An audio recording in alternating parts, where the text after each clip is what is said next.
Joining me now is Greg Jarrett, Fox Business legal analyst and author of the #1 New York Times bestseller, The Russia Hoax, the illicit scheme to clear Hillary Clinton and frame Donald Trump.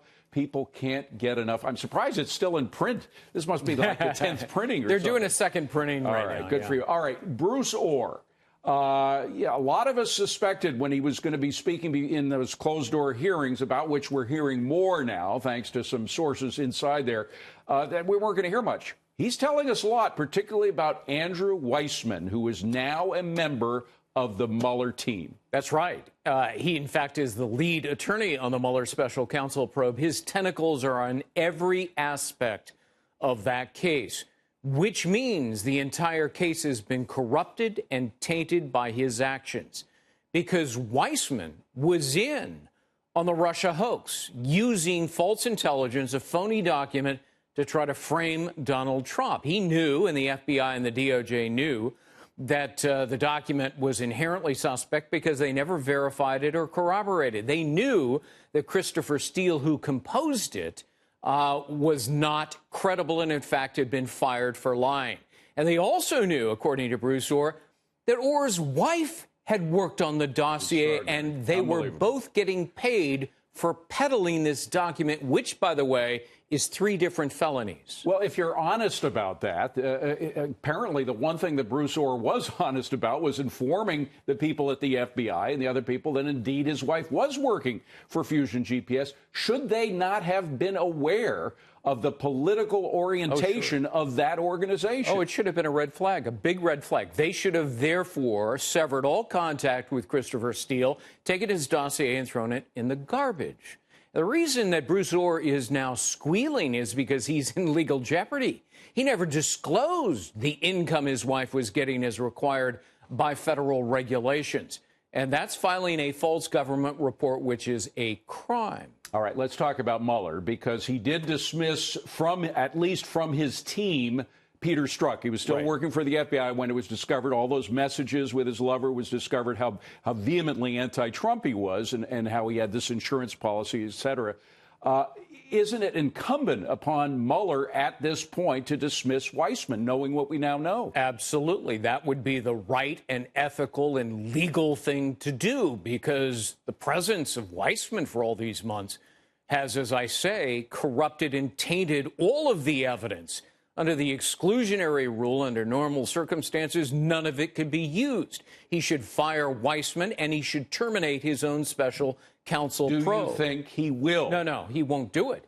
He is bound and determined to go after Trump, I believe, in retribution for the firing of his longtime friend, partner, and ally, James Comey. And so this is a man who's taken justice out of the system of justice. Now, the more we understand about what the Trump dossier was about Chris Steele's relationship with not just Fusion GPS, but with the individuals in the Justice Department, in the FBI, probably in the CIA, too. For all we know, Brennan was in on this as well. He was the instigator. He was peddling to the media, along with Clapper, as well as members of Congress. So we know now in detail how partisan this whole process was. Shouldn't the FISA court, which is under control, as I understand it, of the Supreme Court, should they not now take some action? Because clearly they were duped into allowing a warrant to be used to spy on Americans based on a piece of material that was just pure partisan trash. And documents revealed today, they never even held a hearing. They approved all these FISA warrants to spy on the Trump campaign based on written paper submissions by the FBI and the Department of Justice, which means they never posed any questions. They never said, well, what about this footnote number 8? What does this mean that some of the material came from a political party? It was Hillary Clinton.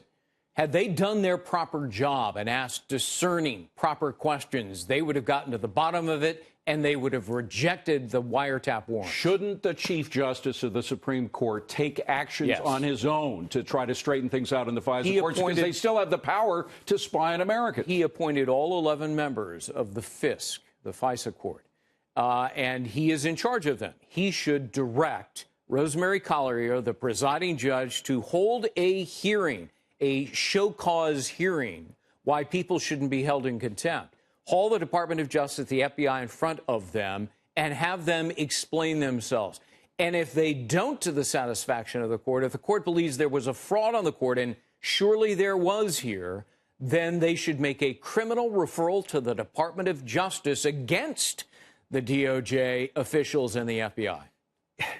Haven't we now had enough evidence that the Mueller investigation is corrupted by individuals that have a clear conflict of interest, if not actually going the distance to breaking the law in order to pursue their personal political interests? The law enforcers became the law breakers. We trust people in our law enforcement agencies, the Department of Justice, the FBI, and all of the others to uphold the law. They were breaking the law with impunity here for political purposes. But the Mueller investigation itself, seems to be just completely filled with individuals that are part of this. Yes. Mueller sabotaged the integrity and credibility of his own investigation by hiring a team of partisan and ignoring his own multiple conflicts of interest, which, as I explain in the book, are mandatory disqualification. He didn't have a choice. The wording is, you shall recuse yourself. He didn't do it. Neither did Rosenstein. They, too, have corrupted their own investigation.